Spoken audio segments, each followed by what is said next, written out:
had spent 3 days in NIH, which Nathan was there at the time, and then Alexander Buckle and Kate Gervais, Mike Gomeran, and Jonathan Penn, Nathan, they're all there, and so we had a fantastic time in the 2.5, 3 days.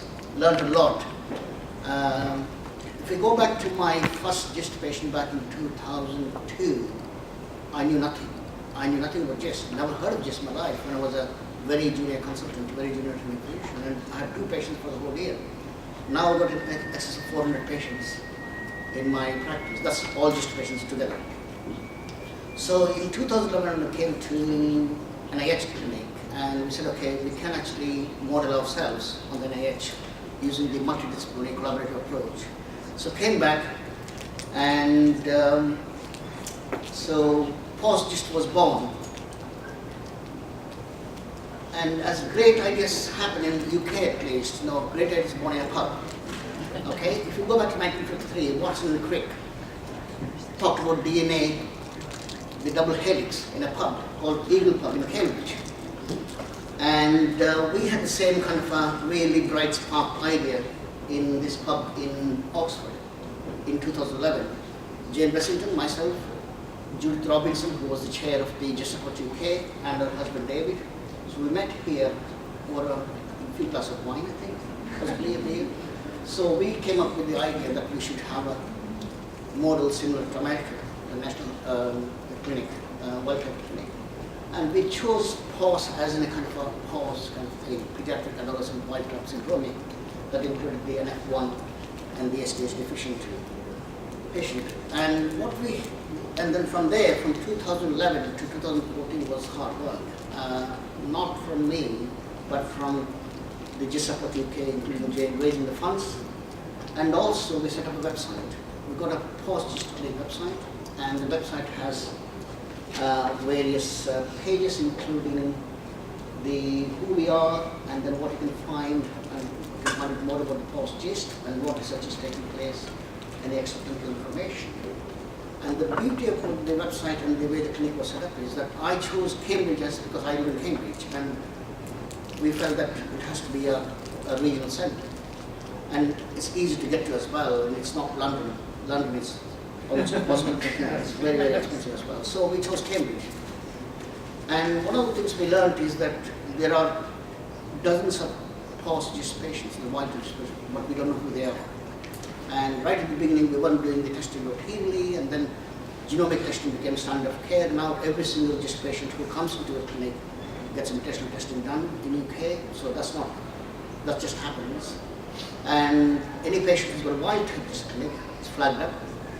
And with the support from the GIST UK and with the James Blessington Drive, they got a web discussion listserv, so they can actually talk to one another on the web, and they can be directed to the clinic. Another thing what happens with the clinic is the patients can register online. So they can register for next clinic online, fill in the details, your name, address. There's a unique number in UK called NHS number, National Health Service number. That's unique to you, and that follows you all the way through the country. It doesn't matter where you are, that number is linked to you for your healthcare records. So if you know the NHS number, we can track you anywhere. Your operation can happen in Manchester, and your treatment is done somewhere else, say for Belfast or Glasgow, but we can actually get all this information to one place. So they register, and also they tick the box that the information can be shared with the patient director, which is Jane Blessington, and this form comes to us automatically. And then we initiate the process. Or the attending oncologist, the patient's oncologist can write a direct letter to us, or fax letter or email, say, by the way, I've seen this patient, I would like this patient to come to the clinic. So either way, the patient comes to us, and we have done 12 clinics so far. Just to highlight this process starts about 2 to 3 months before the clinic starts. So it's a long drawn process, it's not just happening like that. And we have a cutoff point of 2 weeks before the clinic. But often, sometimes we are asked to see patient urgently because patient desperate to see the specialist team. And the specialist team is very similar to NIH. So we have oncology, surgery, pathologist who's mad about GIST, which is great. And then we got Ruth Casey, who's an endocrinologist, and we have clinical geneticists, specialist nurses from Royal Marsden, and also radiologists. It's very rare to see a clinic where a pathologist sits in the consulting room and you scratch your head, what is he doing here? But Oliver Giger, who's a multi-pathologist, is fantastic. So he actually sits all the way to the clinic. As Jane was saying, the first clinic was 12 patients. And we started at 9 in the morning and finished about 8, 9 o'clock at night. And we roughly see about 6 to 8 patients on average per clinic. And they get unlimited time. There's no time limit to the consultation. So we don't look at the, oh God, this is time up, now we go. If they need time, they get time. And like NIH, what we have done is we meet up with the patients and the families the night before. And as it happens, the UK tradition, we meet in a pub. And the pub is basically, we have a very social, kind of a very informal drinks, meal, and shoot any questions, and also prepare them for the next day so that they spend the time efficiently, knowing the time is precious both for them and also for us as well. So what questions to ask? What you want to get out of the clinic consultation next day, and then so that they're actually focused on the clinic. So meeting in the pub actually is a very important thing in the whole running of the service. That's more. So what we have done is, we've done, say, 12 clinics so far, 70 patients, but some of them actually they come back more than once. So the actual total number is close to 90. 90 patients have actually attended, so 70 patients are new patients. And this is, if you imagine, 60 million population in the UK, and the clinic started in 2014, so we've got 12 clinics, and we've got 70 patients. And I'm sure there are patients there who are in the other parts of the UK which we haven't, we know who they are, but some of them don't want to come. That's fine. And as you're saying, so females more than males, and very young median age. And I think what we learned is no two patients are the same. You've got SDH deficient GIST patients sitting here, and SDH deficient patients sitting here. So they might look same, they might look, but biologically and natural history, it's very, very different. Each patient is different. So heterogeneity within that rare group is another problem. So you can't put every wild type just in one basket. That's not what we love. And we picked up 2 mutated GIST patients because they were referred to as wild type GIST.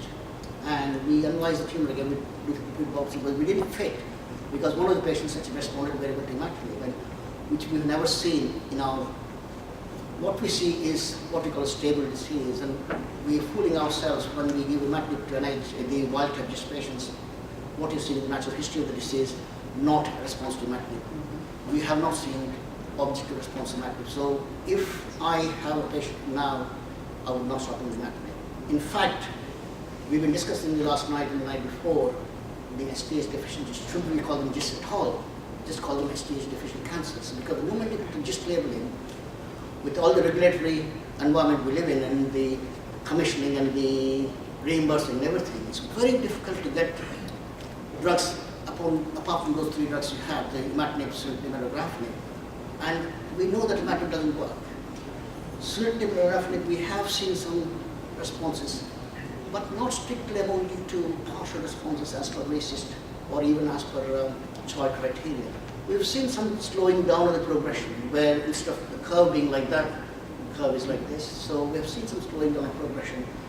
What we're very anxious about in the wild type GIST patients is knowing that the natural history of these patients is longer than your mutated GIST patients.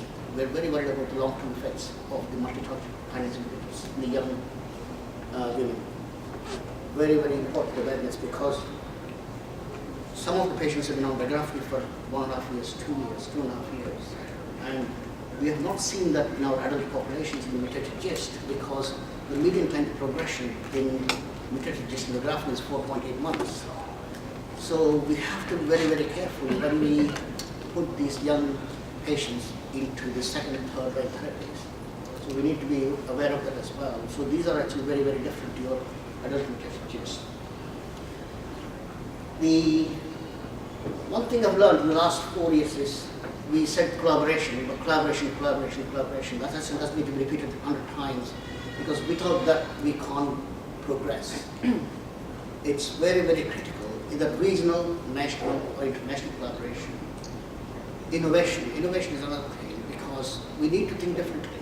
We need to think outside the box for these patients. We can't just put them in the GIST box and say, this is just treat this mechanism. We need to think about how we manage the patients. We talk about tailoring the treatment to the patient, and that's what the surgical side of things, no surgery, and we said GIST back has been established.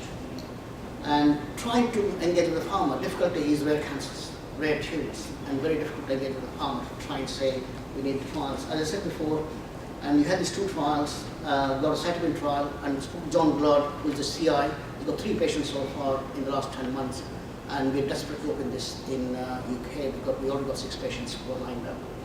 And I spoke to Professor Brigitte Wiedemann a month ago, 6 weeks ago, and we're trying to get this ilumetinib for the NF1 GIST patients. So this again should be an international trial, not just based on one, and they haven't got any patients as yet. So I'm going to stop there. And thanks again for inviting me. It's been a great pleasure to be here and have to take any questions. How to do it.